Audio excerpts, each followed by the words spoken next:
We are here once again to pick my TBR out of the jar.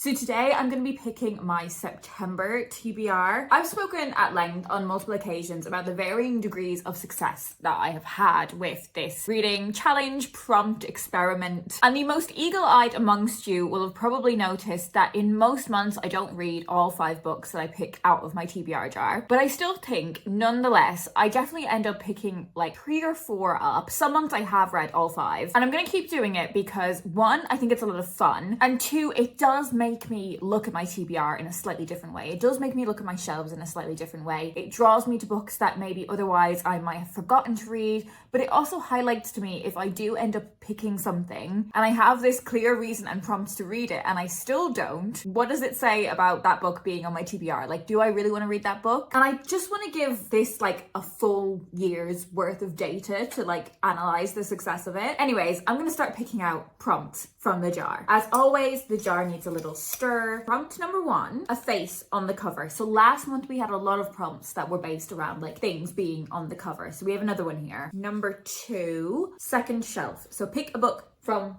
the second shelf. Prompt number 3, male main character. Give it a little shake as opposed to a stir this time. The 4th prompt is a book with sprayed edges. And then finally, prompt number 5 is, it's one that my boyfriend put in and it is read a classic. Okay, so the read a classic one will be pretty straightforward to pick because it's quite a specific thing to be choosing from. Face on the cover should also be pretty easy. I did have a prompt earlier on, like a few months ago, that was a body part on the cover.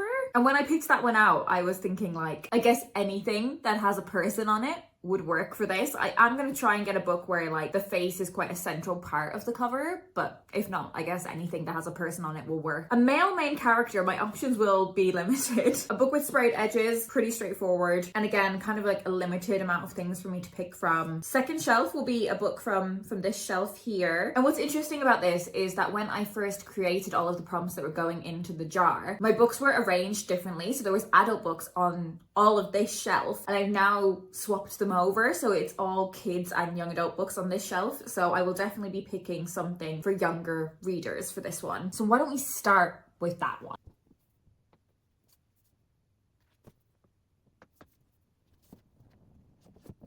So I'm going to go with A Fix of Light by Kel Menton. This is a young adult book that was sent to me during the Irish Readathon. Towards the end of last year, I was talking to someone that works at Little Island, the publisher of this book, and they were raving about how fantastic it was. So I knew I wanted to get a copy of it, and I'm very grateful that Little Island sent me a copy to read and review.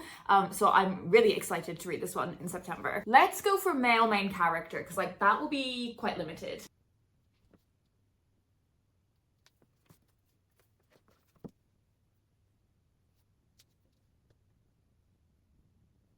I'm going to go for Greatest of All Time by Alex Allison. So this is a proof copy. The book came out in, I think, January, and this one was passed on to me by a friend who had read it. This is one of the books I'm most excited about reading all year, so I'm surprised that I haven't got round to reading it yet. And it's a book that explores like queerness in relation to like professional football. Let's go for Face on the cover next.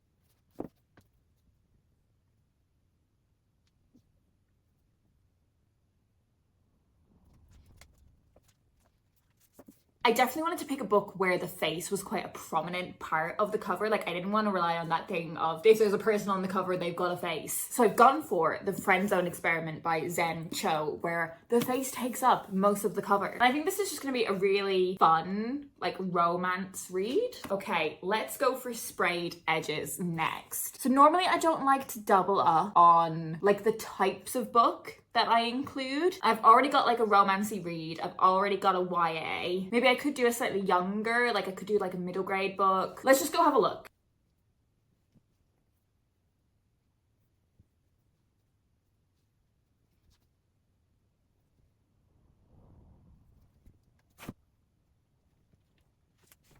I haven't yet read Human Rights by Juno Dawson, and this book has these amazing, like bright kind of, I guess, teal sprayed edges. This is the third book in the Her Majesty's Royal Coven series, fourth if you count the like prequel novella. This is a very new addition to my shelves, so excited to be reading it quite soon after buying it. Okay, last one is a classic, so let's go over to where the classics live. My classics live on my book trolley in this little corner, and they are in such a mess, so you'll have to forgive me for that, but let's pick out my next classics read.